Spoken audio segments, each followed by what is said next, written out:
안녕하세요. 온라인 창업의 백선생입니다. 오늘은 이제 스마트 스토어 운영하다 보면 대표님들이 처음 시작할 때, 그러면 상호 어떻게 지어야 돼요? 라고 제일 어렵다고 말씀하시고 문의 많이 하시는데 그 부분에 대해서 아주 짧게 얘기해 볼게요. 상호는 첫 번째는 쉽게 지어야 할 것이고, 두 번째는 짧게, 세 번째는 연관성 있게 짓는다. 이게 중요한데요. 여기서 제일 어려운 게 사실은 쉽게예요. 이 쉽게가 제일 어려운 이유는 쉽게라는 것은 이제 기억하기 쉽게 이게 들어가는 거고, 그렇다 보니까 기억하기 쉽게는 홍보도 쉽게 해야 되고 이런 부분이 있어요.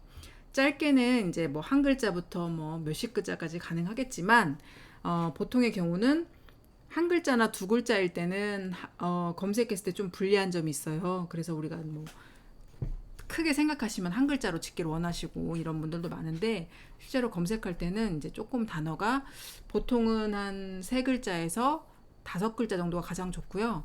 길어도 일곱 글자는 넘지 않도록 짓는 게 좀 중요하겠다, 이렇게 말씀드릴 수 있을 것 같아요. 그런 이유는 네이버에서 뭐 작업하다 보면은 가끔 상호를 적으세요 이렇게 할 때가 있는데, 그때 일곱 글자가 넘으면은 이걸 축약해서 적어야 되거든요.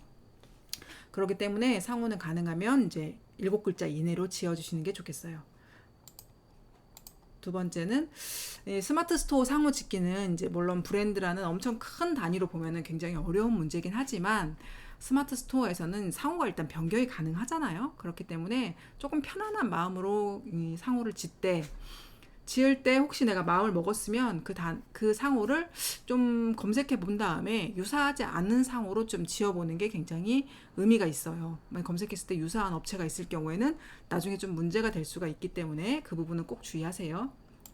네, 세 번째는 그럼 상호를 어떻게 지을 것인가 물어보면은 첫 번째 나의 특징 가지고 짓는 경우가 많고요.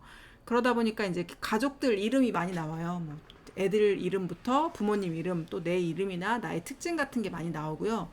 동네 이름 더하기 농장 농원 붙이는 경우가 굉장히 많은데, 특히나 식품이나 이제 농산물 같은 경우에는 지역 이름 자체가 강점이 되는 경우가 많거든요. 그래서 지역 이름을 일부러 가져오는 경우가 많이 있는데 요거는 살려도 괜찮다, 저는 그렇게 봅니다. 상호의 상품명 자체가 아예 들어가는 것, 이거는 이제 좀 이따 얘도 있는데, 이럴 경우에는 검색 시 상품명이 들어가면 노출에 유리해요. 그래서 일부러 상호에다가 다이어트나 뭐 유산균이나 건강식품 하시는 분들은 상호 자체를 뭐뭐 다이어트, 뭐뭐 유산균처럼 좀 이렇게 경쟁이 심한 단어 자체를 상호에 넣어버리고 상호를 짓는 경우가 많아요. 예, 그런데 이제 나중에는 그런 단어가 들어가면 이제 그게 한정이 돼버리고 어려울 수가 있긴 해요. 근데 농산물 같은 경우에는 내가 만약에 사과가 만약에 메인이다, 그러면 무슨 무슨 사과 농장, 그다음에 뭐가 메인이다, 딸기가 메인이다, 그럼 무슨 무슨 딸기 농장, 이런 식으로 하면은 검색할 때 네이버에서는 적어도 유리한 부분이 있다. 하지만 나중에 내가 사업을 완전 크게 하고 싶을 때는 확장이 좀 어려울 수 있으니까, 뭐 확장이 어려울 땐 그때 새로 또 하나 만들면 되는 거죠. 그래서 이제 그런데도 이렇게도 생각 안 나고 저렇게도 생각 안 난다, 그럴 때는 뭐 솔직한, 정직한 같이 우리가 알고 있는 형용사, 동사이지만 굉장히 좋은 뜻을 갖고 있는 우리나라 말을 조금 넣어주는 것도 괜찮다. 그래서 요즘에는 이제 솔직한 뭐뭐 농장, 뭐 정직한 뭐뭐 농장, 뭐 이런 식으로 짓는 경우가 굉장히 많이 있고요. 그렇다 보니까 뭐뭐 청년, 뭐뭐 농장, 이런 단어도 굉장히 많거든요. 그런데 단점은 이제 이런 단어들 같은 경우에는 이제 선점한 업체가 있기 때문에 조금 더 좋은 단어를 생각해서 넣는 게 좋겠죠.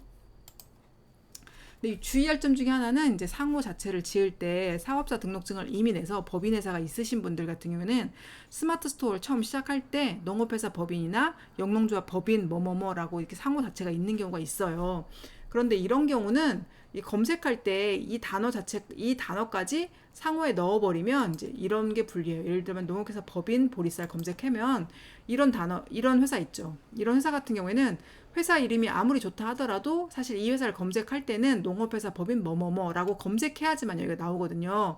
그래서 내가 무슨 법인 회사라거나 이럴 때도 상호를 지을 때는 이걸 빼고 법인 앞에 빼고 뒤에만 가지고 지어보는 방법을 좀 연구하시는 게 좋겠어요.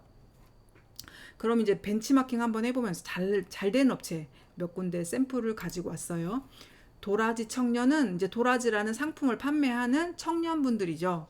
네, 여기 상품명이 들어갔고 여기 청년을 넣었죠. 창억떡은 이제 떡이라는 상품을 판매하는데 여기는 뭐 엄청 유명하죠. 하동권 여사 역시 하동 권 여사죠. 하동이 지역이고 권 여사님이시죠. 여기는 천방산 토종마켓. 예, 듣기만 해도 이제 지역명이 들어갔고 여기 엄마 이름. 네, 그다음 여기는 이제 지역의 특징. 네, 이렇게 들어갔죠. 괜찮아요. 좋아요.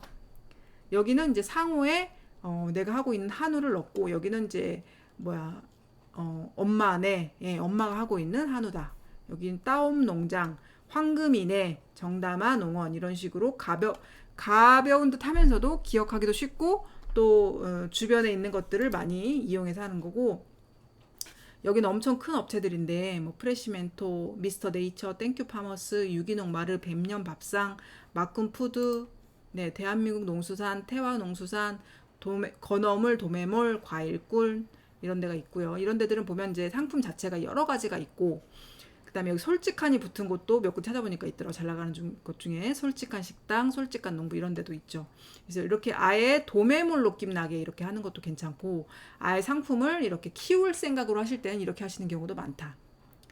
이제 그런데 마지막으로 이제 제가 벤치마킹을 하면서도 이렇게 생각이 되는 게 혹시나 이런 상호 같은 경우에는 참고는 하되 제발 그대로 복사는 하지 마시고 본인이 여기서 좀 가져올 것만 가져오고 필요한 내용만 확인하셔서 진행하시면 되겠다. 자, 오늘은 상호 어떻게 지을지 한번 해봤는데 상호는 3가지 크게 쉽게 짧게 연관성 있게 짓되 참고하시되 복사는 하지 마시라. 예, 오늘 공부 열심히 하셨습니다. 조심히 들어가세요.